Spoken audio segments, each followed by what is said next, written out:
And welcome back to the Financially Simple Experience. Let's be truthful for a second. Let's be completely honest. We love being business owners. We love it. Now, come on. I know you do. Yeah, I get the fact that oftentimes we sit around and bellyache, especially to each other, about you name it, about not being able to get the supplies we need, our customers not understanding what we're trying to do for them, our employees doing whatever employees do. And I've heard all the different arguments. Revenues not aligning with what we anticipated, not having enough cash to fulfill our goals. We can whine and bellyache amongst the greatest of them. But if we're completely honest, we love our business. If we didn't, we candidly would not deal with the stress or the headaches that we deal with. We would go work for somebody else. But because we're business owners, we often aspire to receive things that business owners often receive, whether it be an increased compensation, perhaps it is more flexibility, perhaps it's just control, being able to control your own destiny. So many people love that. Maybe it's the pride or the self-satisfaction of looking back and saying, man, I poured my life into something and this is what was created. Candidly, we love our business. We find great value in our business. But if we start looking at our business in a way like somebody else would, we would quickly discover, hence the title of my new book, that our baby is ugly. It's not as pretty as what we might believe. And when we look at our baby, our business, we think it's beautiful. But when we start tearing it apart, truthfully tearing it apart, man, there's so many holes in it. And we know that. And then we start making excuses like, well, I'm only one man or woman. There's only so much time in the day. If, and we start the blame game, or we start self-deprivation ourselves. We start attacking our own selves. But let's take a moment and step back. And through this series that we're in, let's examine through our lives through the eyes of a value growth advisor, through the eyes of a wealth planner who's there to drive the value of your company to its greatest potential, to work alongside you and push and pull and strive and pour into you and your company and your dream and your family to reach that dream. So we began last week looking at the overarching process. We looked at some basic goals that came in as a result of the financial planning process and some initial assessments that was done by the business owner on their own business. We realized that we have to prepare our business to where the business attractiveness is extremely high, while simultaneously the exit readiness is also extremely high. And if we can get the business attractiveness and the exit readiness into that high position to where they look good to the outside, then what we have to deal with is our person. So today, I want to walk you through the business attractiveness question set that we use as a baseline. This is the introductory questions. I can't expound into the company specific questions that we would have. And this is our 54 points. You often heard me say on the episodes that we can measure a business through 54 all the way up to 256 points. So we're going to look at the 54 points throughout the next few episodes. Now, there's a no-nonsense methodology that we use when it comes to scoring. We believe that there is no average business. You can't be average. No such thing. So we use a scoring system that goes from 1 to 6. And if you think about it, your 1 means that you're not even dealing with it, or you've kind of talked about it. A 6 means that you're best in business. Like you can go to the convention and of your industry and get on stage and tell people exactly how to copy your success. You've got everything nailed down. It's in writing. You've got operational efficiency. You've got training manuals. You've got the employees are all on lockstep. So I doubt many of our businesses are a 6. And as we just go through this process, we're going to discover that oftentimes we're a 1, a 2, or a 3, which would be below average. From 1 to 6, 3.5 would be your average marker. So 4 would be, you know what, we're a little bit better than our peers. We're a little better than our peers. 5 is our peers are asking us lots of questions about how we're doing this. Our peers are wondering what in the world we're doing. 6 is, hey, we're being asked to come and speak because we're getting a lot of clout within our industry and we know what we're doing. We can talk about it efficiently. So let's see how you score in your own business. So we're going to look at the business attractiveness of your business. How attractive is your business? So first, let's start off with the business factors. How many years have you been in business? Is your industry, in your industry, is this considered good? Let's look at the management strength of your company. Would your management team impress a potential purchaser? You say, Justin, I don't have a management team. Well, then you may score low on that. You may say, I don't have a management team. I'm a solopreneur. I've got 3 employees. So no, it's not going to impress anybody. I have a client right now who is in the process of selling his business, one that we've been working on for years now. This individual had nothing 5 years ago, and now he's entertaining offers in the $2.5-3 million range. And the prospective buyer was sitting across the table from us, and he said, I want you, Mr. Business Owner, and I want your key office manager to come to our company. I want you guys. So he was impressing the potential buyer. So on a scale of 1 to 6, 1 being, 6 being, dude, we're awesome. We're rock stars. People all the time trying to recruit us. How's your management team? If we're looking at customer loyalty, how loyal are your customers? How loyal are your customers at this particular point? You say, well, I don't know. I can name my customers. Okay. Well, if you think about this, you have to have some back data to validate this, to explain this particular point. How many customers do you have and how long have they been with you? If you can't answer those questions and provide me proof of that, then anything you say on customer loyalty is very, very tepid. It's very, it may not be sincere. And the buyer's going to say, well, I hear that you say that you have very, very, very loyal customers. I mean, why wouldn't you say that? But where's the proof for it? So in this particular Miss Sample's case that we're looking at, her customers, yeah, they're average. They're average. Remember, we can't be a 3.5. So then I'm going to ask a deeper question. Do you have customer segmentation in place at this point? Well, no. Okay. So let's say that you don't, let's put you at a number 2, and then we'll make some notes and explain what's going on. How strong is your brand? Do people recognize it in your industry, in your town, in your community? Is it considered the best brand in its place? Or are you just one of the guys, one of the gals out there operating your particular business? On a scale of 1 to 6, how strong is your brand? This particular sample client is about a 2. They're just average, actually below average. They're not even the top 10 of their market segment. Let's go back to that customer and let's talk about the customer database. Does the business have enough customers or are there too few customers? Is there a reasonable customer database? Do we have concentration issues with customers? And Justin, yeah, this is how deep we want to dive into it. So have you done customer segmentation? Do you know the longevity of your customers? Do you know the profitability per customer? Do you know if you have any concentration risk issues where if one big customer leaves that it can affect your business by 15, 20, 30, 40%? In this particular case, this individual has not enough customers. They're not producing the revenue they need to produce. Let's talk about, have you developed any IP, intellectual property, or technology? Man, Justin, no, we've never had any intellectual property, or no, we've not created any technology. Well, then we're going to leave that one blank. Let's talk about your team members.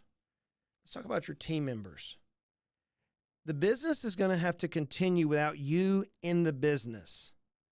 That means, does your key team members have contracts in place that will allow the potential purchaser to come in and look at your employees and say, hey, we want to retain them. We see how much you're paying, and we see their processes, we see their job descriptions. We have contracts. We want to take over those contracts and retain your team because they're rock stars. Justin, I don't have any contracts in place. then you're going to be a non-essential. Maybe you have some contracts, but they're out of date. They're out of date. You might score 1 or 2. Or you may be saying, hey, look, we just went through this process and all of our team is under signed contracts. We have updated employment agreements. We have updated job descriptions. Everybody has agreed and is abiding by the employee handbooks. Man, you might be a 4 or a 5 on our scale of 1 to 6. Let's talk about the location of your business. Some people are city specific. Some people are in the city, need to have location specific areas within the city, depending on the type of business. Some people, the location doesn't matter. In your particular business, if location matters, is it a good location or is it a poor location? So how do you score on a scale of 1 to 6? You may score yourself as a 4, as a 3. I'm above average. I'm below average. Let's talk about you as the business owner. You know, you've heard me say many times that the death pin, the linchpin, the nail in the coffin, whatever term you want to use there, is with the owner being at the epicenter of the business. Does the business have to have you involved? Or can you go away for 6 weeks, 8 weeks, and the business still survive? If it's relying upon you, the owner, then you're going to score NA or maybe a 1. If you've got operational systems in place that you can be completely remote and now the business is operating without you even involved and you just collect a dividend check, hey, you might be a 6. You could possibly be there. It's been my experience that we business owners like to be in control, and oftentimes the whole business relies upon us. We're still dealing with the business structure, the business factors. Let's talk about your marketing systems. Do you have good marketing systems in place that allows you to win a greater number of business, more business and more revenue, more customers, however you track it, than your competition? A marketing system. So that means it's going to have to be in writing. That means you have trackable measurements. That means that you're deciphering those measurements regularly. That means that you're making adjustments to those measurements and you can see the back pressure or the backstory of how your marketing is yielding results for your business. How are you scoring so far? Man, this is tough, isn't it? Hey, we're just getting started, friends. Our particular client that we're looking at, theirs was about a 2. Now let's talk about the business systems. Do you happen to have a CRM system in place? Do you happen to have a purchasing system in place? Do you have strong policies that you have well implemented? Are they written? Are people abiding by them? We call them SOP, standard operating procedures in our company. Think about this. Is your company delineated down to or reduced down to a manual that I could come into your company and follow this manual and yield the exact same results? If it is, perhaps it's a well-endowed franchise and you've been working on, filling in the areas with a franchise consultant. If it is, you might be a 5 or a 6. But it's been my experience that most small business owners, it's on the owner's head. And friend, that doesn't get you very far. In fact, that's the case with our particular client here, is that this particular sample client everything was in their head. So now we kind of look through that. Now let's look into the future. Have you been profitable over the past few years, including the current year? Now, this is interesting, especially amidst COVID, because a lot of businesses got attacked or got hindered last year because of the forced closures or whatever you want to call it that transpired around the country. But yet the multiples that I'm seeing in the industries in the marketplace aren't moving quite as much as one would expect. So if we were to pull COVID out, can I see that your business has been on a steady increase over time? And if it has been, if I'm looking like a mountain chart going up in direction, if it has been steadily increasing over time, is it above average? I was looking at our own company right now, and the sheer number of business clients who need help and are reaching out to us saying, we need help growing our companies, building our wealth, reducing debt, reducing stress. I love that, reducing stress. We had a client that was referred to us by a consultant, if you will, and they said, hey, they called me beforehand. They said, this person's a hot mess. If you can do something with this individual, man, more power to you. And lo and behold, now some little time later, we actually got the best compliment that this individual said, I'm at peace. I'm at peace. I know we're going in the right direction. Thank you so much. Now, it's been a lot of pulling teeth. It's been a lot of pressure on the team, but they've been able to move that individual. So is your company in a growth phase, and is it above average? If it's above average, you're going to be in that 4, 5, 6 scoring ratio. If you're not in a growth phase or you're static, you may be in that 3 number. If you're declining or going through an atrophy phase, you may be a 1 or a 2 on the potential growth. In this potential client, they were at an atrophy phase. They had not continued growth. They kind of stabilized. I often say they've annuitized their life. There's no growth. And so they were number 2. Are you predicting revenue will continue to grow? Now, we're talking about profitability. Now let's talk about revenue. Top line revenue. Is it going to continue to grow? Our current client was at a 2. It was stagnant. What about predictable revenue streams? Friends, I got to tell you, I often hone in on this point for so many people, and I get more pushback on this point, no matter which software package I use to tear a business apart. This one point gets more pushback whenever I say this. Do you have anything in your business that's providing a consistent revenue source that you're not having to go out and consistently go and make another sale? Many times small business owners don't think this way. We are after the big fish, so to speak. So in your business, do you have a predictable party that a third party can look at your business and then feel comfortable that in your absence, the business will achieve the financial forecast that you're projecting? This particular client has none, not even available, none. So we'd actually leave it on NA and not even grade them in any way. Do they have a subscription or a recurring revenue stream? No, they don't. Do you? Look, I've helped ditch diggers put in a subscription service. We've helped dentists put in a subscription service. We've helped pool builders put in a subscription service, a recurring revenue model. Friends, I got to tell you, I'm up for the challenge. I don't think there's a business out there that can't create a recurring revenue model. I haven't seen one yet. And the sooner you can, the more impact you're going to have to the value of your company. So we've looked at the business analytics and we're looking at the financial factors now. Now we're going to switch gears a little bit. Now let's switch gears and look at market factors. Let's look at the market in relation to your business. Now remember, we're looking at your business attractiveness. We're looking from the outside in. This is painful. Is the market that you're participating in growing? Is there some growth potential there? See, the more it grows, the more the market demographic that you're in has projected to grow over time, the more attractive it is to business. Could you imagine right now being a VHS rental store, renting CDs or DVDs or VHS or 8-tracks? Yeah, that's a declining market. It's almost dead if you ask me. On the other hand, if you came up with some new cutting edge technology that could provide streaming video to people wearing glasses, if you will, that would be highly attractive because it's a growing market. In our particular client scenario here, it wasn't growing. So we're going to have to add some services in order to help them. So that we gave them a 3 whenever we analyzed their business. Are there barriers to entry within your retail space, your space? Is it difficult for other companies to enter the marketplace? Remember, the more difficult it is, the more attractive your business.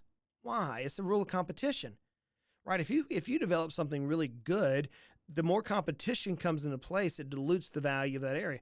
Just imagine if you could develop the cure for cancer. Wow. That would be a highly, very difficult area to enter into. It'd be very difficult to. On the other hand, if you were to start another hamburger restaurant, not that difficult. So from a scale of 1 to 6, how difficult are other companies to enter in your marketplace? Let's look at your competitive advantage. Does your business have a competitive advantage based on the market factors? Is there something within your business that sets it apart from all your peer groups and it's reflected somewhere within the financials, within the market, within your marketing, within the way customers interact with you? Is there a competitive advantage? And you say, well, Justin, we provide timely results and we're fair and honest. Friends, that's not a competitive advantage. Are you a market leader? Are you a strong player in the marketplace? In the exit planning world, in the financial world that works with business owners, Financially Simple is up there. We are a strong, dynamic leader. How? How do I know that? We received 4 years in a row from peers voting on our company and our team to be one of the top 100 financial advisors in terms of influence as it relates to Investopedia's research. And you can go check it out. That means that we are a dominant player in the marketplace. Well, if I were scoring myself, I'd say a 5. I wouldn't give myself a 6 because I'm not the number one. My buddy Michael Kitces is. He is the number one financial advisor in terms of influence in the United States today based on Investopedia's research. Michael Kitces. The guy's a rock star. He's brilliant. Love him to death. He has helped me many, many times in my business. I can't say I'm number 6, but I'd say I'm number 5. In this particular client, our ghost client, she's not a number 1. She has a little bit better. People know who she is, so we gave her number 2. Does your business operate in an industry or a marketplace that has a good economic outlook? Look, right now we're seeing real estate moving pretty heavily, and there's an 87% influx of new realtors entering the marketplace. It's like they're at the top of the curve. Now, I don't know when the real estate bubble is going to burst or fall back or go into some declination or atrophy the next time. But the outlook for real estate is nearing, if not already, nearing an end of a cycle at some point. So if you were going to go and be a realtor, new realtor, the economic prosperity over the next long term, the outlook is probably not very good for you. Now, for those who are already well positioned, already have great names, already have a great contact list, they're going to be fine. They're going to weather whatever storm is going to come within the real estate market. How about your business? Are you positioned to weather the storm? So those are the market factors. We're still dealing with business attractiveness here, business attractiveness. And now we get to the very last area of business attractiveness. And here we go. Why are you considering selling your business? Do you have a legitimate reason to sell your business? Now, if you say, because I'm sick of all the headaches, I'm sick of dealing with people, I'm tired, I'm frustrated, holy cow, a buyer is not going to offer you premium dollars. But if you say, I've reached my goal, I've reached the value of the company that I thought it was going to grow to. I've reached my wealth gap. I'm ready to retire. I'm ready to do something different. This has been fun. I'm a builder. I'm not a maintainer. Man, I've taken this thing as far as I can take it. That's a different answer. So from a scale of 1 to 6, if somebody were to ask you today, are you considering selling your business? You may say, no, I'm not even considering it. That may be a 1. But if you're saying, man, I could get out tomorrow. Why? On a scale of 1 to 6, do you have a legitimate reason for doing so? In this particular individual, they are definitely a 1. They have no legitimate reason for selling. They're not financially prepared, and the business is not prepared. Is there a strategic alignment that you can find within the marketplace that aligns your particular company with another company? So I mentioned that one of our clients, we have like 6 clients right now going through transitions, sales, mergers, various things. And one of our companies is looking at aligning their company. So they do water lines. They install water lines in municipalities. They're looking at being acquired by a strategic buyer who puts in gas lines. Okay, so think about this. Gas lines, a little different piping, and water lines go in the ground. They're about the same techniques, a little different licensing, a little different capabilities, but that would be a strategic alliance. Be able to sell a different service that can mate alongside what the company is already doing. Maybe you have an auto repair company that you do not do wheels and tires and brakes. Maybe you don't do that. Maybe you don't do exhaust.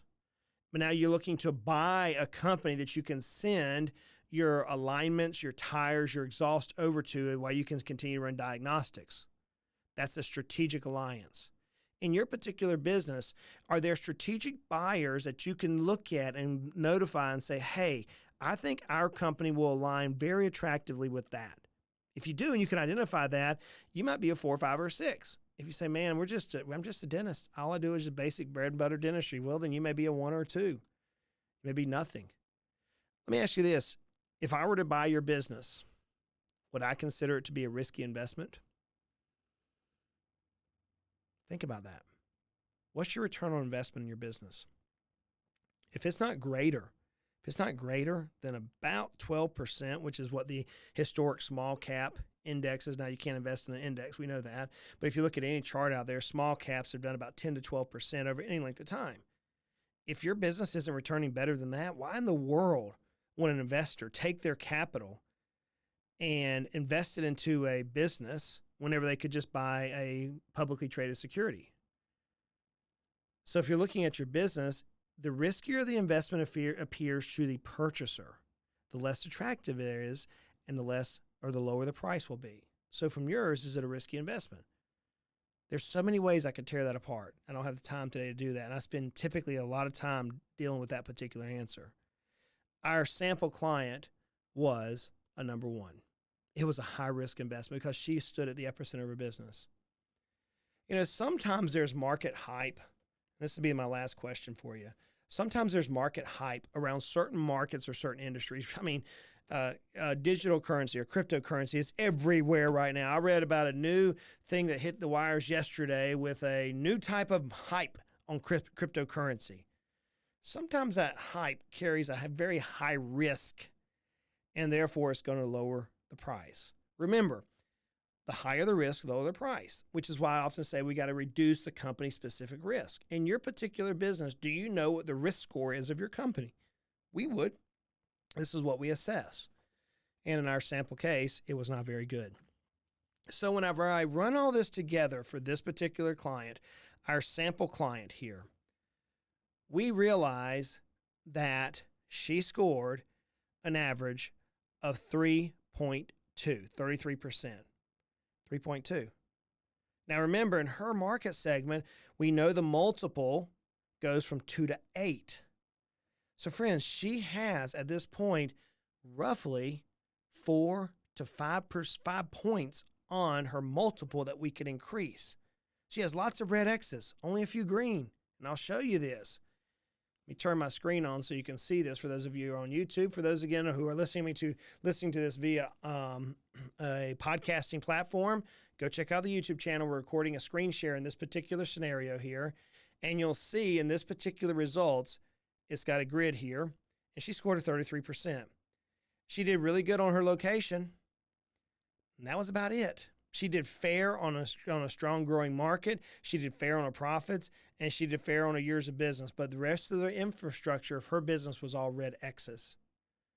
Now she wanted to push She wanted to push some of these answers up into that 3 and 4 and 5 range. But when we started diving down on our questions as a true buyer would, they weren't there.